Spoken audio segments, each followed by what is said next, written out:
ஒரு பெரிய அடர்ந்த காட்டில் சக்தி வாய்ந்ததும் புத்திசாலியானதுமான ஒரு சிங்கம் வாழ்ந்து வந்தது. அதன் அறிவிற்காக காட்டின் அனைத்து விலங்குகளும் அதனை மதித்தார்கள். ஒரு நாள் அகந்தை நிறைந்த ஒரு புலி காட்டில் வந்தது. இந்த காட்டில் யார் மிகவும் வலிமையானவன் என்பதை நிரூபிக்க வேண்டும். உண்மையான ஆட்சி உடல் சக்தியால் மட்டுமே கிடைக்கும் என்று புலி கர்ஜித்தது. சிங்கம் சிரித்துக்கொண்டு, உடல் சக்தி மட்டும் போதாது, புத்திசாலித்தனம் இல்லையெனில் அது வீணாகும் என்றது. ஆனால் புலி பெருமையாக, எனக்கு எந்த சவாலாக இருந்தாலும் நான் வெல்லலாம் என்று சொன்னது. சிங்கம் யோசித்து, நீ நினைப்பதை நிரூபிக்க 3 சோதனைகள். யார் வெல்லுகிறாரோ அவர்தான் உண்மையான ராஜா என்று அறிவித்தது. காட்டின் அனைத்து விலங்குகளும் ஆர்வமாக ஒன்று கூடி அந்த போட்டியை பார்க்க தயாரானன. முதல் சோதனை ஓர் ஆற்றை கடப்பது. சிங்கம் புலியிடம், இந்த ஆற்றை நீ ஒருவிதமான அறிவில்லாமல் கடக்க முடியுமா என்று கேட்டது. புலி உடனே தன்னுடைய வலிமையை நம்பி நீந்துவதற்காக ஆற்றில் இறங்கியது. ஆனால் நீரோட்டம் மிக வலுவாக இருந்ததால் புலி முன்னே செல்ல முடியாமல் போராடியது.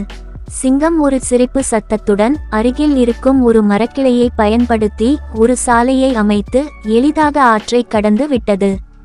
காட்டின் விலங்குகள் ஆரவாரம் செய்தன. புலி மௌனமாக கீழே பார்த்தது. இரண்டாவது சோதனையாக சிங்கம் பெரிய கல்லை நகர்த்தச் சொன்னது. புலி தனது சக்தியால் கல்லை அசைக்க முயற்சித்தது.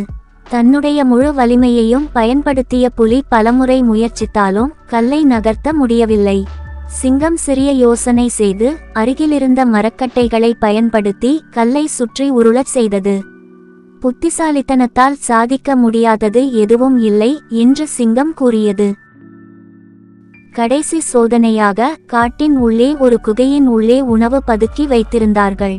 இதில் உணவு எங்கு இருக்கிறது என்று கண்டுபிடிக்க முடியுமா என்று சிங்கம் கேட்டது. புலி குகைக்குள் சென்றது.